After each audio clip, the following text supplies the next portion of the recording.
Millet Marvels, changing the way world eats by Tenali Double Horse.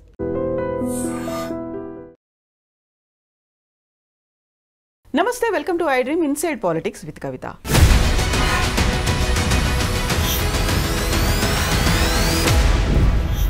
ఉపరాష్ట్రపతి అభ్యర్థిగా India కూటమి justice Sudarshan Reddy పేరుని announce చేసింది. అయితే సడన్గా షాకింగ్గా కేంద్ర హోంశాఖ మంత్రి అమిత్ షా ఆయన్ని ప్రో నక్సలైట్ అనేటువంటి స్టేట్మెంట్ ఇచ్చారు. అలాంటి వాళ్ళు ఉపరాష్ట్రపతిగా ఎలా అర్హులవుతారు అనేటువంటి కామెంట్ కూడా చేశారు. నిజంగా సల్వా జుడుంకి ఎందుకు ఆయన వ్యతిరేకంగా ఒక తీర్పునిచ్చారు, ఆయన ఎందుకు దాన్ని రద్దు చేయాల్సి వచ్చింది, బోల్డ్ అని విషయాలు ఉన్నాయి మాట్లాడుకోవడానికి. మనతో పాటుగా ఉన్నారు పొలిటికల్ అనలిస్ట్ వి ప్రకాష్ గారు. ప్రకాష్ గారు నమస్కారం. సో సల్వా జుడుం అనేది ఒకవేళ జస్టిస్ సుదర్శన్ రెడ్డి కనుక దాన్ని బ్యాన్ చేయకపోయి ఉంటే 2020లోనే నక్సల్స్ ఎప్పుడో అంతమైపోయేవాళ్ళు. ఆయన ఒక ప్రో నక్సలైట్, అందువల్లే అలాంటి తీర్పునిచ్చారు అనేటువంటిది అమిత్ షా చేసినటువంటి వ్యాఖ్యలు. యాక్చువల్గా ఏం జరిగింది? ముందుగా సుదర్శన్ రెడ్డి గారు ఉపరాష్ట్రపతికి అర్హుడా కాదా అనేది రేపు ఎలక్షన్ తెలుస్తుంది. అంతకంటే ముందు హోమ్ మినిస్టర్గా, దేశానికి హోమ్ మినిస్టర్గా అమిత్ షా మాత్రం అర్హుడు కాదని నేను చెప్పగలుగుతా. ఎందుకంటే నంబర్ 1, ఒక సుప్రీంకోర్టు జడ్జిమెంట్ని ఒక హోమ్ మినిస్టర్గా ఉండి ఇట్లా ప్రశ్నించవచ్చా? అది ఆయనకు ఒక హోంమంత్రికి తగదు. అది ఆయన హుందాతనాన్ని ఇవ్వదు. అది ఒక థర్డ్ క్లాస్ చీప్ కామెంట్ చేశాడు ఆయన. అది ప్రజలు డెఫినెట్గా దాన్ని తిరస్కరించాలి. రెండవది ఏంటంటే సల్వా జుడుం అనేది సరే ఆ జడ్జిమెంట్ వచ్చినాక మెల్లమెల్లగా ఆ పదం కనుమరుగైంది. ఆ విషయాలు కొంత హైదరాబాద్కు 300 కిలోమీటర్ల దూరంలో జరిగిన విషయాలు మనకు మెల్లమెల్లగా జ్ఞాపకాల్లోంచి తొలగిపోవచ్చు. కానీ ఇప్పటికీ కొన్ని వందల కుటుంబాలకు శోకాన్ని మిగిలించింది ఈ సల్వా జుడుం అనేది ఒక రజాకార్ల లాంటి సంస్థ. అది పెట్టింది ఎవరు అని అంటే మహేంద్ర కర్మ అని ఆనాటి ఒక శాసనసభ్యుడు, ఒక మాజీ మంత్రి. అతను కాంగ్రెస్ పార్టీలో ఉన్నాడు. అప్పుడు పాలన కూడా ఎక్కువ కాంగ్రెస్దే ఉండే. అయితే ఈ పోలీసులతో అయితలేదని చెప్పేసి నక్సలైట్లను అణిచివేయడం, పోలీసులతో కావట్లేదని చెప్పి తను వ్యక్తిగతంగా పగబట్టి, మహేంద్ర కర్మ అనేవాడు, ఆయన కూడా గిరిజనుడే, పగబట్టి ఈ ఆదివాసీలల్లో, గోండ్స్లలో, మన గుత్తికోయళ్ళల్లో, అక్కడున్న ఆదివాసీ ట్రైబ్స్లలో, బస్తరు, జగదల్పూర్, కాంకేర్ ఇట్లాంటి జిల్లాలలో, అంటే మనం భద్రాచలం దాటినాక, కునవరం దాటినాక చింతూరు అని వస్తుంది. ఆ చింతూరుకు లెఫ్ట్కు పోతే మనకు కుంట అని ఉంటుంది. అక్కడ నుంచి ఛత్తీస్గఢ్ స్టార్ట్ అవుతుంది. ఆ ఏరియాలో ఈ సల్వా జుడుం వాళ్ళకు అంటే యూత్ని అంతా చేరదీసి వాళ్ళకు మంత్లీ ఇంత సాలరీ ఇస్తామని చెప్పి వాళ్ళకు విపరీతంగా మందు తాగిస్తూ ఓపెన్గా ఆయుధాలు ఇచ్చి ఈ పోలీస్ సపోర్ట్తోనే ఓపెన్గా తుపాకులు పట్టుకొని, వాడి గన్ లైసెన్స్ ఉండదు, వాడికి అర్హత కూడా లేదు తుపాకులు పట్టుకోవడానికి. అయితే అక్కడ ప్రభుత్వమే ఈ మహేంద్ర కర్మ ద్వారా తుపాకులు ఓపెన్గా వాళ్ళకి ఇచ్చి, బీహార్లో కదా మాఫియా, ఉత్తరప్రదేశ్, బీహార్ ఆ ఏరియాలో, చంబల్ ఏరియాలో ఎట్లయితే గన్నులు పట్టుకొని తిరుగుతూ ఉంటారో అట్లా వీళ్ళకి గన్నులు ఇచ్చి, జీబులు ఇచ్చి, పోలీసులను వెంబడించి విపరీతంగా దారుణాలు చేయించారు. హత్యలు, మానభంగాలు, ఎవరు గుడిసెలు కాలబెట్టడము, తండాలు, గూడాలు కాలబెట్టడము. అంటే భారతదేశ స్వాతంత్ర అనంతర చరిత్రలో 2 దారుణాలు జరిగినాయి. 2 కూడా ఛత్తీస్గఢ్లో జరిగినాయి. ఒకటేమో రాజభరణాలు ఇవ్వడానికంటే ముందే ఒక గుర్తించిన రాజును, ఛత్తీస్గఢ్ రాజును పోలీసులే కాల్చి చంపడం. రాజా ప్రవీర్ చంద్ బాంజ్దేవ్, కాకతీయుల వారసుడు, 1966లో ఆయన కోటలోకి పోయి, ఆయన ఇంట్లోకి పోయి, ఇంట్లో ఉన్నానని కాల్ చేశారు. ఇందిరాగాంధీ ఆధ్వర్యంలో ఉన్న ప్రభుత్వం. రెండవది సల్వా జుడుం పేరుతోని ఒక గుండా మాఫియాను ప్రభుత్వమే సృష్టించడం. అటువంటి సల్వా జుడుంను వాళ్ళు చేసిన అరాచకాలను అన్నింటినీ అరుంధతి రాయ్ లాంటి వాళ్ళు ప్రభుత్వం దృష్టికి తీసుకొచ్చినప్పుడు అట్లాగే పట్టించుకోలేదు. కేంద్ర ప్రభుత్వాలు పట్టించుకోలేదు, రాష్ట్ర ప్రభుత్వాలు పట్టించుకోలేదు. ఎందుకంటే వాళ్ళే చేస్తున్నారు కదా. నక్సలైట్ని ఎదుర్కొనే ధైర్యం లేక వీళ్ళతో చేయిస్తున్నారు. కొన్ని వందల మందిని బలి తీసుకున్నారు వాళ్ళు, కొంత డజన్ల మందిని రేపులు చేశారు. బయటకు వచ్చినా తక్కువ, బయటికి రాని 100 రెట్లు ఎక్కువ ఉంటాయి. సో అటువంటి విధ్వంసక ముఠాను అధికారికంగా ప్రోత్సహిస్తుంటే సుప్రీంకోర్టులో పిటిషన్ వచ్చినప్పుడు సుదర్శన్ రెడ్డి గారు ఒక స్టేట్ హింస ఈ రకంగా చేయవచ్చా అని చెప్పి 4 చివాట్లు పెట్టి దాన్ని క్లోజ్ చేయించాడు. ఇది చేయకూడదని చెప్పేసి సీరియస్ ఆంక్షలు ప్రభుత్వం మీద విధించాడు. ఓ ల్యాండ్ మార్క్ జడ్జిమెంట్ ఇచ్చాడు. అది చాలా సాహసం కావాలి ఒక జడ్జి కూడా. ఆయన ఒక మానవతావాది మొదటి నుంచి కూడా. సుదర్శన్ రెడ్డి గారు తెలంగాణ బిడ్డ అయినందుకు అందరం గర్వపడతాం. ఎందుకంటే ఒక సోషలిస్టు, ఒక లోహియ ఐడియాలజీతోని పెరిగిన వ్యక్తి, అన్నిటికంటే మించి మానవతావాది. సో అటువంటి వ్యక్తి ఆయన ముందుకు ఆ పిటిషన్ వచ్చినప్పుడు ఒక జడ్జిగా ఎట్లా స్పందించాలనో అట్లనే స్పందించాడు. దాన్ని నక్సలైట్గానే ఎట్లా ముద్రేస్తారమ్మా? ఆ నక్సలైట్ అయితే అడవిలో ఉండేవాడు, సుప్రీంకోర్టులో ఎందుకు ఉన్నాడు? అయినా ఆయన ఇచ్చిన ఒక జడ్జిమెంట్ను వీళ్ళు తప్పు పట్టవచ్చా? ప్రభుత్వంలో ఉన్న హోమ్ మినిస్టర్ ఆయన ఆక్రోశం అంతా ఏంటంటే అదానికి వేదాంత లాంటి కంపెనీలకు మాట ఇచ్చారు వాళ్ళు, వీళ్ళనంత తొందరగా అడవులను ఖాళీ చేసి మీకు అప్పచెప్తాం, మీరు దోచుకున్నంత దోచుకోండి, ఖనిజ సంపద కావాల్సినంత ఉంది, రోడ్లన్నీ వేస్తాం, మీకు అన్ని బాటలు పరుస్తామంటే ఆదివాసీ ప్రజలు అడ్డుకున్నారు. ఎందుకంటే అక్కడ వాళ్ళ సపోర్ట్ లేకుండా ఏ ఇండస్ట్రీ కానీ ఏ ఖనిజ సంపద దోచుకోవడానికి కానీ వీలు కాదు. గ్రామ సభల తీర్మానాలు కావాలి ఏం చేయాలన్నా కూడా. అది కానియకుండా నక్సలైట్స్ వాళ్ళను ఎడ్యుకేట్ చేశారు. ఎందుకంటే ఇవే జరుగుతాయి కనుక మీ సంపద అంతా దోచుకొని పోతారు, మీరు మళ్ళీ ఎటు కాకుండా అయిపోతారు, గతంలో జరిగింది అదే అని చెప్పి వాళ్ళు ఎడ్యుకేట్ చేయడం వల్ల అక్కడ వాళ్ళు ఒక ప్యారలల్ గవర్నమెంటే నడిపారు.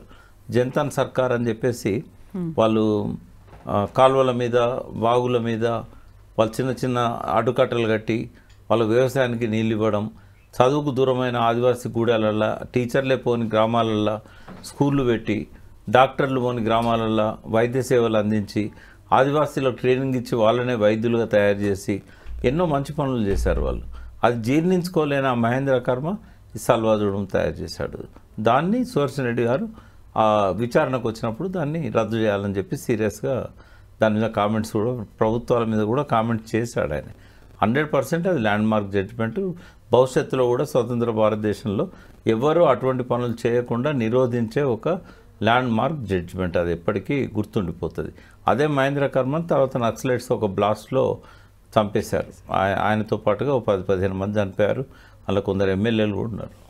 అయితే ఇప్పుడు అమాయకమైనటువంటి గిరిజన బిడ్డలు అక్కడ మావోయిస్టుల్లో చేరిపోతున్నారు, అక్కడ ప్రాణాలు పోతున్నారు, వాళ్ళని ఎడ్యుకేట్ చేయాల్సినటువంటి అవసరం ఉంది అనే కదా అలాంటి గిరిజనుల దగ్గర నుంచే సల్వాజుడుం అనేది ఏర్పడింది. వాళ్ళు ఆ పని చేయలేదా అక్కడ? సల్వాజుడుం లక్ష్యాలు ఏంటంటే గిరిజనులను భయభ్రాంతులకు గురి చేయాలి, రిక్రూట్మెంట్ కాకుండా ఆగాలి, నక్సలైట్ల పేరుతోని వాళ్ళకు సానుభూతి పరులుగా ఉన్న వాళ్ళని చంపేయాలి. అసలు నక్సలైట్లు వాళ్ళకి ఎన్నడూ కలవలేదు, వాళ్ళు ఎన్నడూ అసలు నక్సలైట్లు దరిదాపుల్లో కూడా పోలే.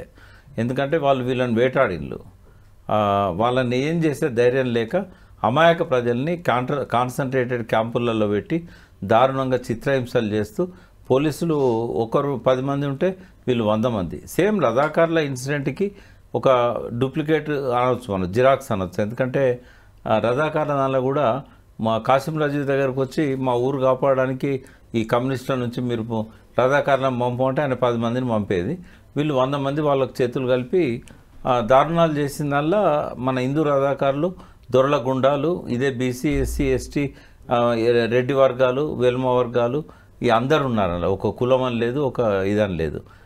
వాళ్ళందరి పేర్లు కూడా రజాకార్ అని పడ్డది. రజాకార్ అంటే 10% కాసిం రజ్వాన్ చర్లు, 90% ఈ గుండాలు. ఈ గుండాలలో ఈ కులం ఆ కులం అని ఏం లేదు. నాయకత్వం వహించేది మాత్రం అగ్రకులాలు, అందులో పాల్గొన్నది మాత్రం అన్ని కులాలు. ఇప్పుడు అమిత్ షా చేసినటువంటి కామెంట్లు అయితే సల్వాజుడుంని బ్యాన్ చేశాడు, దాంతోపాటుగా ఆయన ఒక ప్రో నక్సల్వాది. ఒకవేళ సల్వాజుడుం కనుక బ్యాన్ చేయకపోయి ఉంటే 2020లోనే నక్సల్స్ అంతమయ్యేది. ఇప్పుడు ఆపరేషన్ కగార్ చేపట్టి ఇప్పుడు ఇంత పెద్ద ఎత్తున మ్యాసివ్గా మేము జల్లెడ పట్టాల్సినటువంటి అవసరం ఉండకపోయేది అనే మాట. ఇప్పుడు అంతమైనలో నక్సలైట్లు అమిత్ షా పగడ్కలలుగా అంటున్నాడు. అమిత్ షా లైఫ్కు గ్యారంటీ లేదు, ఆయన ఏజ్కి ఆయనకున్న రోగాలకి ఎప్పుడు పోతాడో తెలియదు. బట్ నక్సలిజం మాత్రం ఈ దోపిడీ ఉన్నంతకాలం ఆ పేరుతోనైనా ఇంకో పేరుతోనైనా కొనసాగుతూనే ఉంటుంది. ఇవాళ అబుజ్మడ్లో జల్లెడబట్టి ఏం చేశారు వీళ్ళు? అమాయకులను చంపేశారు. అసలు నక్సలైట్లు ఒక 10% కూడా పోలేదు. 90% ఇంకా షెల్టర్ జోన్స్ తీసుకొని వాళ్ళు వేరు ప్రాంతాలకు వాళ్ళు ఎప్పుడో మైగ్రేట్ అయిపోయారు. వాళ్ళని ఏం చేయగలుగుతాడు ఈయన?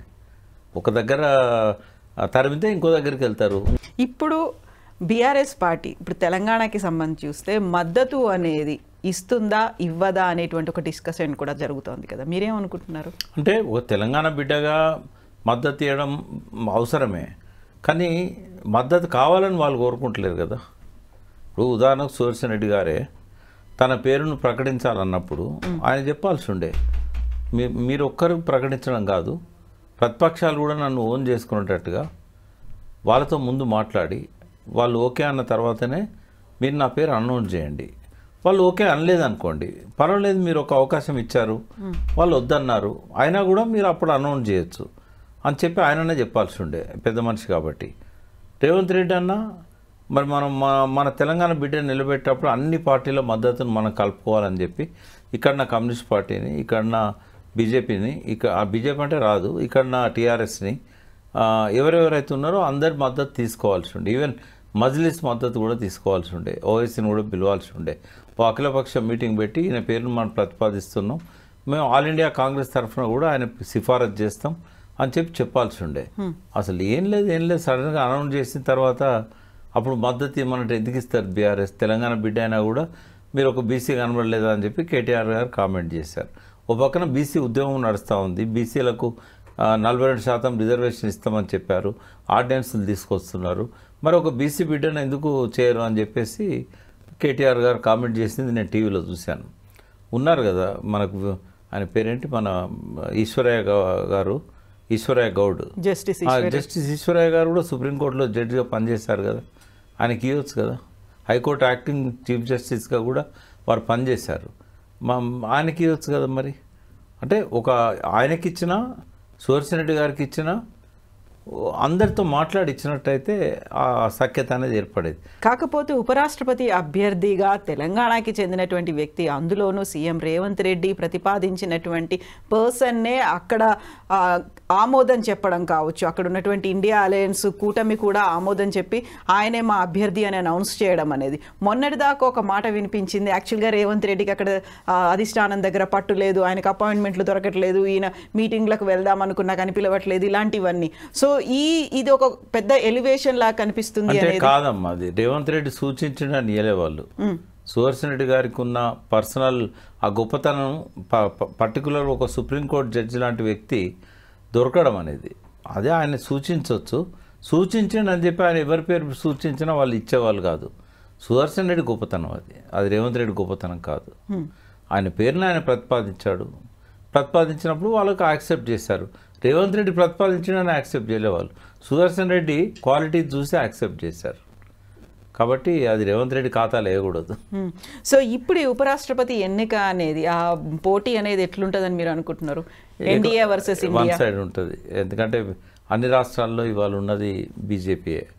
వాళ్ళ ఓట్ల సంఖ్య చూస్తే వాళ్ళు చాలా ఎక్కడనో ఉన్నారు వాళ్ళు వీళ్ళు. కాంగ్రెస్ ఎక్కడనదమ్మా, ఓన్లీ మన తెలంగాణ, పక్కనున్న కర్ణాటక, తర్వాత హిమాచల్ ప్రదేశ్. ఎట్లా సంఖ్య సరిపోతుంది, ఎట్లా మ్యాచ్ అవుతుంది?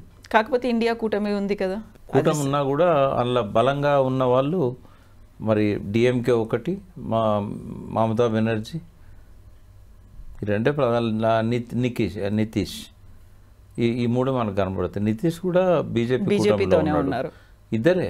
ఇంకా మనకు బలమైన సమాజ్వాదీ పార్టీ ఉత్తరప్రదేశ్ తక్కువనే ఉంది వాళ్ళ స్ట్రెంత్ కూడా. ఈ మధ్య పోయిన ఎన్నికల్లో కొద్ది ఎంపీలు గెలిచారు, 40 మంది ఏమో, అంతే. ఇక అంతకుమించి ఏం లేదు. కాబట్టి గెలవడం అనేది సాధ్యం కాదు. ఒక వ్యక్తిత్వాన్ని వాళ్ళ భారతదేశ వ్యాప్తంగా ప్రొజెక్ట్ చేయడానికి అది ఉపయోగపడుతుంది. ఒక రైట్ పర్సన్ వాళ్ళు సెలెక్ట్ చేస్తారు, అందులో అనుమానం ఏం లేదు.